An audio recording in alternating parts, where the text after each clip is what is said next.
Welcome to the Run Radio podcast. My name's Trina, and in the writer's room today, my guest, Stephen Iwanu. Welcome. Hey, thank you. Thanks for having me.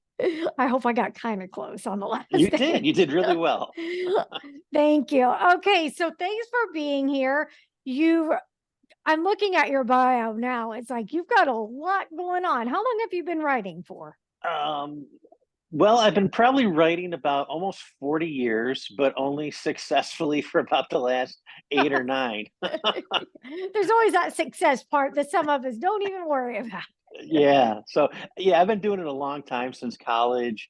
But a lot of rejections over the years. But like I said, about 2015 or so, I got my first book published, a short story collection called Muscle Cars. And, other books have been following pretty regularly now. Neat. What was it like when you started? Was it more just to entertain yourself or was it therapeutic? Why did you begin writing in the first place? In when I was in high school, maybe like senior year, it was right about the time John Irving released his novel, The Hotel New Hampshire. Mhm. And I used to subscribe to Rolling Stone, like all the cool kids back in the day. And they had serialized the Hotel New Hampshire, and so each issue of the Stones had another excerpt, and I got hooked on that novel. And my sister bought it for me for Christmas that year. And when I finished reading it, I just thought, I want to write a book like this. Oh, I want to cool. write a book that makes you laugh out loud till you realize it's sad and has that spin to it. And ever since then, I've been trying my best.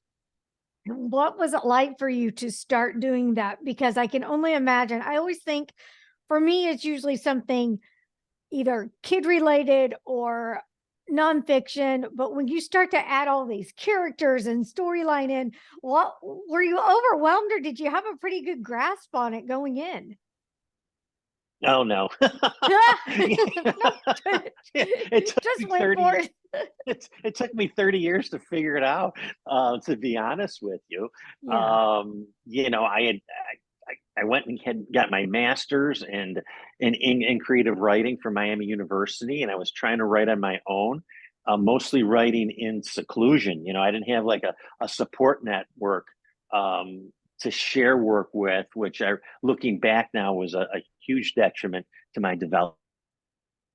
It wasn't until I went back and got my MFA from the Queen's University of Charlotte where I started getting this network of support around me, and for whatever reason, things started clicking, and the concept of story took hold, and I understood it. And after that, that was really the turning point for me. But it took me a long time. I don't think I ever was intimidated. I think I was too young and dumb to be intimidated. I just jumped right in, but it took me a while to figure it out and get my feet under me.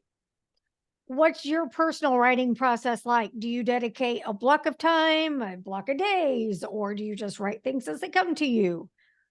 Yeah, I try to shoot for writing every day, 7 days a week. Some days I don't make it, things come up, but I try to write 7 days a week, from 5 till 7 in the morning. I don't like 5 to 7 in the morning, but I found over the years that after I have a day job, obviously, and at the end of the day, I just don't have enough energy, and especially Mhm. creative energy to produce anything that's any good. So I've been getting up for a while now, very early, and I try to start by reviewing what I had read the day before, and I correct that as I go. And then once I finish that, then I'll try to start writing something new. But today, for instance, I just kept going over and over and over what I had written over the weekend, just trying to polish it and get it right. And so I felt comfortable enough to move on. Do you try to do the recommended write without edits at first? Absolutely not. No, it's hard, so hard to do.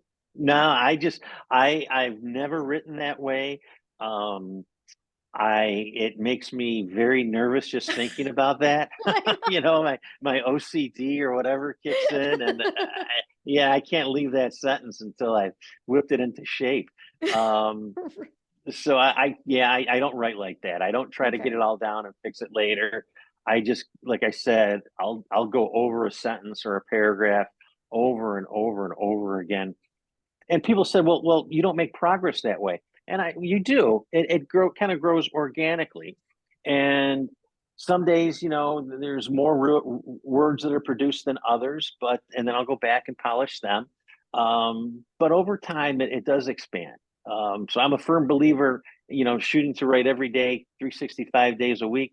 And I had a professor, Ray Fetterman, at the University of Buffalo when I was an undergrad, and he said, Steve, just write a page every day, and at the end of the year, you got a novel. And he made it sound so simple. Oh, right. But that's what I still shoot for. I still try to shoot for a page.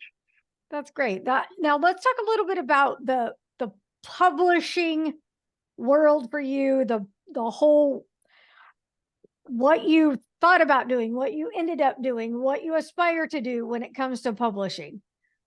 Yeah, so I've always wanted to be, well, back when I started out, there wasn't really any other alternatives, I don't think, than the traditional route. Um, that came later.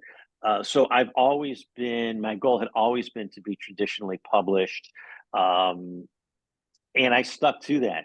Even during those 30 years of rejection, I never considered self-publishing or hybrid publishing. Not that there's anything wrong with that, but my goal had always been the more traditional route. And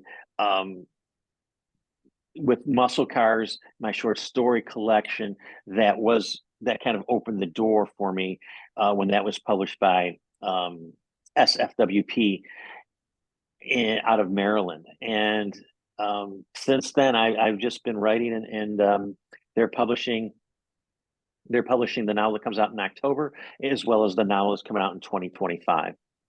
Okay, tell me about those novels coming out. So Yesteryear, it comes out October 3rd, and it's loosely based on the life of Franz Stryker. And not a lot of people know Fran's name, but they all recognize his work. He's the man who created the Lone Ranger, the Green Hornet, Sergeant Preston, the Yukon. And unfortunately, Fran sold the rights to the Lone Ranger for $10 before the Ranger exploded. But he had good reasons. He wasn't a bad businessman or anything like that. The Lone Ranger, and it's actually the 90th anniversary of the Lone Ranger's radio debut, and Fran was a radio script writer here in Buffalo, New York. And this is during the Depression, 1932. And not only did he have a young family to support, all he had about a dozen extended family members who had lost everything during the stock market crash, and he was supporting them financially. And so when WXYZ, a radio station out of Detroit, they asked Fran to write a Western series, and he came up with The Lone Ranger. And about a year after it had premiered, um, George W. Trendle, the owner of that radio station, knew of Fran's financial situation and said, "Hey, I got this great offer. Come to Detroit. I'll give up your freelancing. I'll give you a steady job, more money than you ever made. You can work full time, but the condition is you have to sell the rights to the Ranger for $10." So Fran thought, I have job security. I can support all this family, or I can roll the dice and see if the Ranger explodes. So he took the safe bet and supported his family throughout the Depression, got everybody through, but it cost him. It cost him millions of dollars, and also really the recognition, because in the 1940s, George W. Trendle, who bought the Ranger rights, started claiming in interviews and in articles that he created the Lone Ranger, and there was even a story that Stryker didn't become involved until after the Lone Ranger had premiered on radio. So he kind of got gypped out of not only money but Hmm. some fame too. But he never complained, and he said, "Hey, I was an adult. I made a decision. I signed that contract," and he never cried about it in public or complained about it. He handled the whole situation with a lot of grace. Interesting. What drew you to that story? Well, I kind of carved out for myself my hometown as my literary turf. So Ah, I'm really exploring the history and the characters and the locations and architecture of Buffalo, New York, kind of the way William Kennedy did with his Albany series. Um, Billy Phelan's Greatest Game and Ironweed, which won the Pulitzer, and Legs, about Legs Diamond, the gangster. And so Fran Stryker, somebody told me at a party or a bar that Stryker wrote The Lone Ranger and he was from Buffalo. And I said, no way. I would have known that. I'm a Buffalo writer. And of course, I was wrong. Not only was he from Buffalo, he went to high school about 2 blocks from where I lived. And he wrote The Ranger just north of me a few blocks. And I had never heard of the guy. And then when I found out that he did sell the rights for $10, and especially why he sold the rights, I said, mhm. well, I really want to explore this guy's life. Interesting. All right. And so then that takes us to what you've got coming out after that. You're already planning for 2025? Yeah, that 2025 will be here before we know it. Yes. Uh, uh, that book comes out in I don't have an exact pub date, but it'll come out probably early 2025. And I call this book my pandemic novel. Not that Oh. it has anything to do with the pandemic, except that I was locked in a big house with a little dog and had no Oh. place to go and nothing to do except write. So I always say that people read to escape. I wrote to escape just because the news was so awful and you couldn't step outside. So I wrote a pure escapism novel called After Pearl, which is set in 1942 after Pearl Harbor. And like I said, I was alone in this house with a little one-eyed dog. So I wrote Oh. a um, a detective story about a alcoholic detective with a little one-eyed dog, and he's an alcoholic, not the dog, the private detective. Uh, and he woke up after a 5-day bender and 2 shots are missing from his has been fired from his gun. He doesn't remember anything, and the police want to talk to him about a missing singer. So it's really Ooh. just pure escapism, throwback to Raymond Chandler and Dashiell Hammett and all those guys I read growing up, and it was just like I said, it was something to do during the lockdown. So Yeah. I was very lucky. I have a lot of friends who just could not produce any creative work during the lockdown just because it was so awful and there's so much pressure. I just kind of put the blinders on and shut the drapes and just wrote. Wow, impressive. That's great though that you've got something creative to show for it and that you just went on. How long did it take you to finish that though? I mean, was it something, a project you kept going all the way through, or do you ever set stuff down and come back to it? This one I took all the way through, Okay. from beginning to end. It probably took me 2 years, which is fast for me. Um, Yesteryear and my first novel was a novel called Rook. I think I finished Rook first, and I was editing that while I had started in on Yesteryear. So I was kind of flipping back and forth between those two books. But I usually just concentrate on one project at a time. Um, because I can't handle any more in my head than Yeah. that. Yeah. Well, what kind of things do you do to kind of keep the creative juices flowing? I know with this being called Run Radio, we like to talk about some of the activity that people do. Some people do meditative walks, some people really hit hard with the running. What do you do to kind of center yourself and keep everything going creatively? Yeah, I'm going to give you the worst answer to this question. I'm a much more, I take a very workmanlike approach to it. I view writing as my job. So I just set the alarm for 4:45 and get up and just start right in. I don't burn candles. I don't meditate. I don't. I I haven't run since high school. Since it was a Yeah, punishment. yeah. So yeah, I really don't do any of the activities to keep me stimulated. Really is falling into that repetition of writing every day and getting into the flow of the work. That really inspires me and keeps me going more than anything else. And then for a long, long time when I was a young writer, I couldn't read anything else when I was writing. I couldn't read another novel, for instance. Now I can, and that inspires me too, especially if it's really a really good, well written novel. Think, oh, look at that guy, or look at that one. Look at what they did with that. Let me try that, or I can, or if I read something that's I think isn't maybe as good, I think, well, I can do better than that person. So that kind of stimulates me as well. And I love the old movies, and I watch those a lot at night. And it's something about all that old hard-boiled dialogue from all those noir films that also really keep me going too. But it's really just the pattern of work. Do you think you'll ever get to the point, or do you even want to, where you're writing full time, or will that always be Uh, something that you keep in the background? that's been the dream.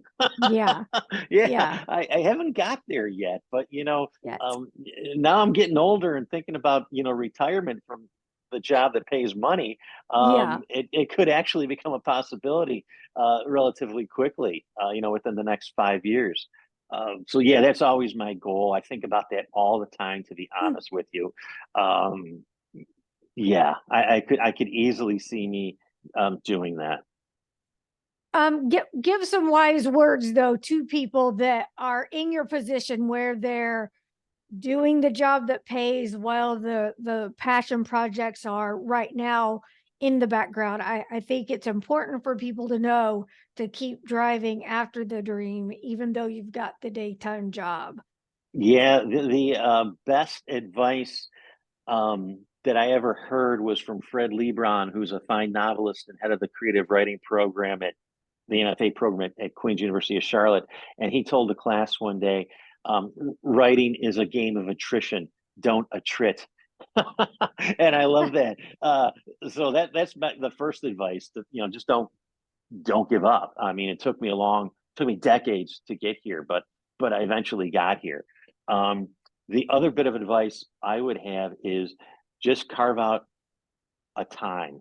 Um, if it's only the weekends, that's fine. But carve out, if it's going to be Saturday and Sunday morning from 10 to noon. Don't let any you know don't let anything interfere with that time. Guard it, and preserve it, and make that your time to be creative.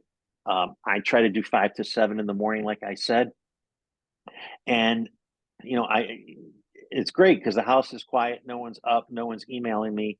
Um, I just kind of jump right in and go with that. But really, it's just preserving that time. Sounds like a smart plan. Tell people where they can go to follow you, keep up with you, and go ahead and start collecting your work. Oh yeah. The best place is my website. It's www.sg and then my last name, EOANNOU. And there's a bunch of stuff out there, excerpts from the books, um, my schedule. You can order all my books through there or anywhere where you get books because they're distributed internationally. You can pre-order Yesteryear from there. That comes out next month. But I always tell people my favorite part of my website is the last page. It's the contact page, and that's where people can just email me. And I love getting email from readers, and I respond to all of them. So yeah, that's my favorite tab on the whole website. So take advantage of that. Very cool. Thank you so much. When you're ready to promote more, come back and talk to us, please. Oh, thank you so much. I had a lot of fun. Thank you, Stephen. Be sure you keep up with everything Run Radio at runradio.net.